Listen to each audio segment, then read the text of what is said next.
Hello friends, இன்றைக்கி நம்ம சேனலில் வந்து தேங்காய் துவையல் எப்படி அரைக்கலான்னு பார்க்கலாம். அதுக்கு கொஞ்சமாக தேங்காய் எடுத்து வச்சுருக்கேன். ஒரு சின்னதாக 5 காஞ்ச மிளகாய், கொஞ்சம் கருவேப்பிலை, தேவையான அளவு உப்பு, கொஞ்சமாக புளி, 2 பல் பூண்டு, கொஞ்சம் ஜீரகம் இப்படி எடுத்து வச்சுருக்கேன். இப்போ இந்த காஞ்ச மிளகாயை கொஞ்சம் சுட்டு அடுப்பில் வச்சு சுட்டு எடுத்துக்கலாம். ஃபஸ்ட்டு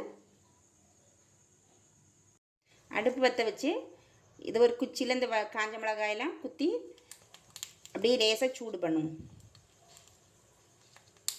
ரொம்ப கரிஞ்சிடக்கூடாது. இப்போது இந்த அளவு சூடு பண்ணது போதும். துவையல் அரைக்கிறதுக்கு ஃபஸ்ட்டு மிக்ஸி ஜாரில் வந்து காஞ்ச மிளகா, கறிவேப்பிலை, புளி, உப்பு, ஜீரகத்தை ஃபஸ்ட்டு அரைச்சிக்குவோம். அரைச்சது கூட இந்த தேங்காய் பூண்டும் போட்டு நல்லா அரைச்சிக்கலாம்.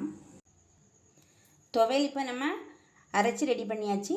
இப்போ இதில் வந்து நான் காஞ்ச மிளகாய் யூஸ் பண்ணியிருக்கேன். இதுக்கு பதிலாக பச்சை மிளகாய் கூட யூஸ் பண்ணிக்கலாம். அதுவும் நல்ல டேஸ்ட்டாக தான் இருக்கும். சம்டைம்ஸ் நம்ம வீட்டில் குழம்பு அது ஏதாவது இல்லாத நேரத்தில் கூட இந்த துவையல் அரைச்சி இந்த சாதத்தோடு பிசைஞ்சு சாப்பிடலாம். ரொம்ப நல்லாயிருக்கும். இந்த துவையல் வந்து நம்மளுக்கு தயிர் சாதம், லெமன் சாதம், புளி சாதம், தக்காளி சாதத்தோடு தொட்டு சாப்பிட்டுக்கலாம். நீங்களும் இதே மாதிரி ட்ரை பண்ணி பாருங்கள். ட்ரை பண்ணி பார்த்துட்டு எப்படி இருந்துன்னு கமெண்ட்ஸில் சொல்லுங்கள். சப்ஸ்கிரைப் பண்ணிக்கோங்க. நன்றி.